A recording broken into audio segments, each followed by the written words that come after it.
Najran থেকে ৬০ জন খ্রিস্টান পাদ্রী বিশ্বনবীর সাথে দেখা করতে এসেছিলেন। তারা যখন দেখা করতে এসেছে, মদিনার বাজারে তারা দাঁড়িয়েছে।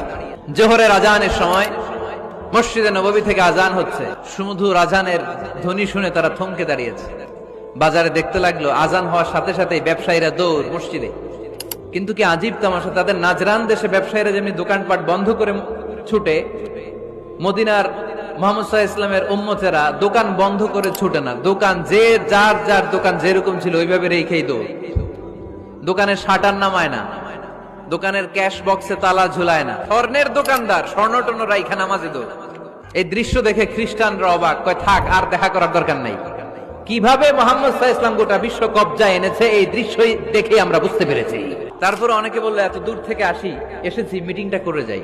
জোহরের নামাজের পর তাদের দূত যেয়ে বলল খ্রিস্টান পাদ্রী এসেছে ৬০ জন দেখা করতে চায়। বিশ্বনবী বিপাকে পড়ে গেলেন, হায় হায় কই বসতে দিব, আমার তো তাদের মতো রাজপ্রাসাদ নাই। এক সাহাবী বললেন, ইয়া রাসূলুল্লাহ, পাহাড়ের পাশে ছায়া আছে, চলেন ওইখানে বসি।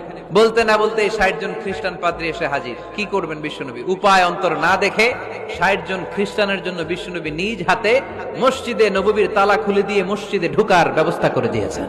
বিশ্বনবী খ্রিস্টান খোঁজে নাই, ইহুদি খোঁজে নাই, ওটা নাস্তিকের বাচ্চা কিনা ওইটা খোঁজে নাই। বিশ্বনবী দুই চোখ দিয়ে দেখেছে এরা মানুষ। আমরা মানুষকে মানুষ হিসেবে কনসিডার করি না, খালি ভাগাভাগি, তুই আওয়ামী লীগ তুই বিএনপি।